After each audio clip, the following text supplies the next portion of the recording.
Morning पिला माने तुम मानक मो संस्कृत एकेडमी चैनल को बहुत बहुत स्वागत।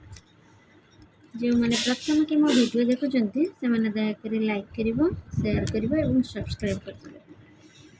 आज आम पढ़ा अष्टम श्रेणी संस्कृत बहीर नीति मंजरी पढ़ा केत गुड़िया नीति श्लोक देती पढ़ा मन रखा एवं ता सहित शब्दार्थ को पढ़ा संधि विच्छेद भी पढ़ा।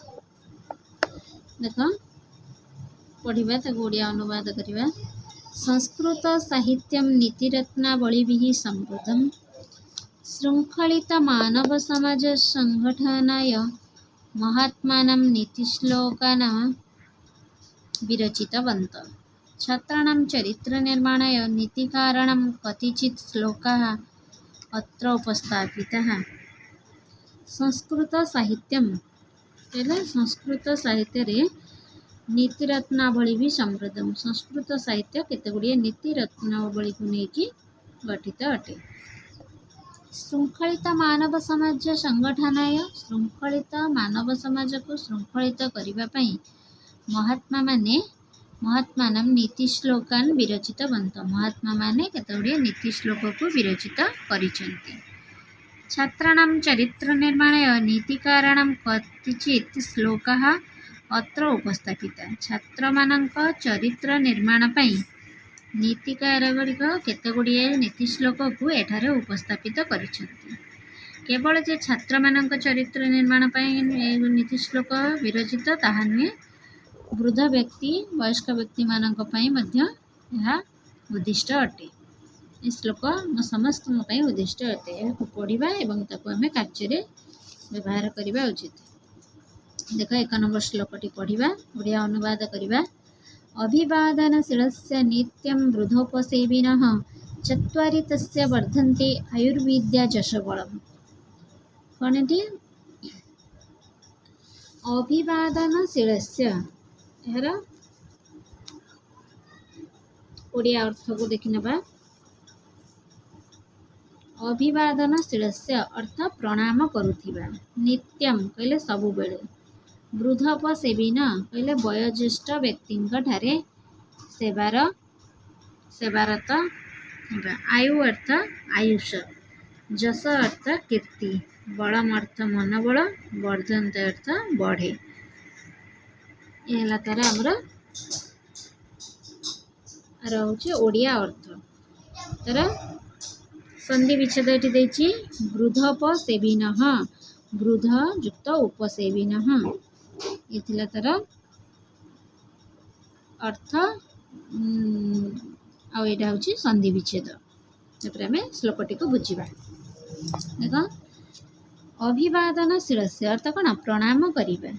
नित्यम अर्थ सबुबेले जो माने प्रणाम करती क्या वृद्धोपसेविन वृद्ध व्यक्ति को बा गुरुजन मानक जो मैंने सबुबले प्रणाम करती एवं वृद्ध मानकर सेवा जत्न करती।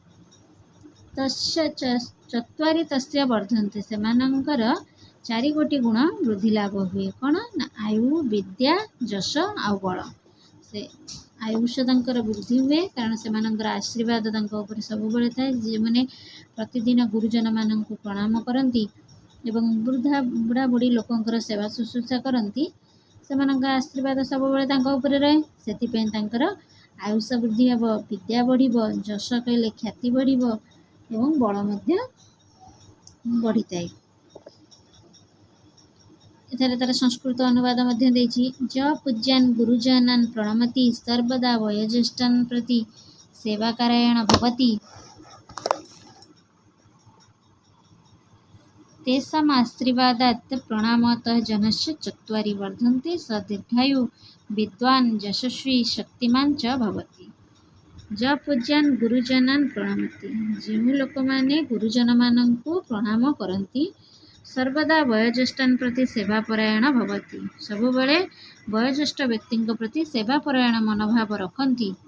तेषाम् आशीर्वादात् सेमानंक आशीर्वाद द्वारा प्रणामत जनस्य चत्वारि वर्धन्ते प्रणाम करुवा व्यक्तिर 4 गोटी जिनिष वृद्धि लाभ हुए। स दीर्घायु से दीर्घायु हुए, विद्वान हुए, यशस्वी शक्तिमान लाभ करे। ये 4 गोटी गुण तार वृद्धि लाभ होता है। बुझीगला प्रथम श्लोकटी एवं द्वितीय श्लोकटी को पाठ करिबा एवं तार ओडिया अनुवाद करिबा। सर्प दुर्जनाय मध्ये वरम सर्प न दुर्जनः सर्प दशति कालेन दुर्जनस्तु पदे पदे। यार आगे शब्दार्थ एवं संधि विच्छेद देखि नेबा। दुर्जनः अर्थ दुष्ट, वरम अर्थ अपेक्षाकृत भल, दशति कहले कामुड़े, कालेन अर्थ थरे, पदे पदे कहले प्रति क्षेत्र रे। संधि विच्छेद सर्प न सर्पः युक्त न, सर्प दशति सर्पः युक्त दशति, दुर्जनस्तु दुर्जनः युक्त तु। वर्तमान बुझिबा श्लोकटी को।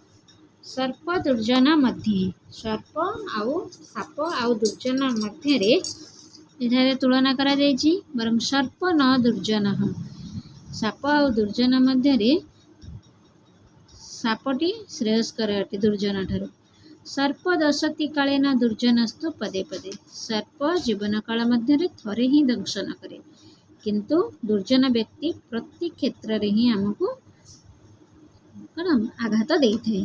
कारण दुर्जन व्यक्ति प्रति क्षेत्र रे आम पाखरे रही आमको सब बड़े विपद रे पकेया चेष्टा करिथे, किंतु सापटी कौन करे ना थरे मात्र कामुड़ी दे ता बाटरे चली जाए। तेणु कह जायछि साप और दुर्जन व्यक्ति मध्य तुलना करा जायछि, साप को श्रेयस्कर बोली मने करा जायछि। साप दुर्जन व्यक्ति ठारू श्रेयस्कर अटे। एधारे तार देछि व्याख्या। सर्पः भयप्रदः खल अपि मारात्मक, परंतु सर्प खलयो मध्ये सर्प दुर्जनात् श्रेयस्करः। मनुष्यं सकृतः दशति, मंदबुद्धि दुर्जनस्तु बारंबारम अनिष्ट करोति। सर्प भयप्रद, सापटी भयप्रद अटे, फल अपि मारात्मक, किंतु फल प्रकृति लोकटी मारात्मक अटे। परंतु किंतु सर्प खलय मध्ये, साप और खल लोकर मध्य रे सर्प दुर्जनात् श्रेयस्कर, साप दुर्जन व्यक्ति ठारू श्रेयस्कर अटे। मनुष्य सर्प मनुष्यम सकृतम दर्शति, साप मनुष्य को सकृत अर्थ थरे मात्र दंशन करे, किंतु मंदबुद्धि दुर्जनस्तु बारंबारम अनिष्टम करती, किंतु दुर्जन व्यक्ति कौन बारंबार आमको आमर अनिष्ट चिंता करें। तेणु साप और दुर्जन व्यक्ति भितर किए श्रेयस्कर ना सर्प हूँ श्रेयस्कर अटे, दुर्जन व्यक्ति मारात्मक अटे, से आम जीवन को आमको सब बेले अनिष्ट पहुँचाई थाए। ये प्रथम श्लोक और द्वितीय श्लोकटी को पढ़ो, यार ओडिया अनुवाद कर एवं संधि विच्छेद यार अर्थ को खातार लिखिकी मन रखिब। आज एतिकी, धन्यवाद पिला।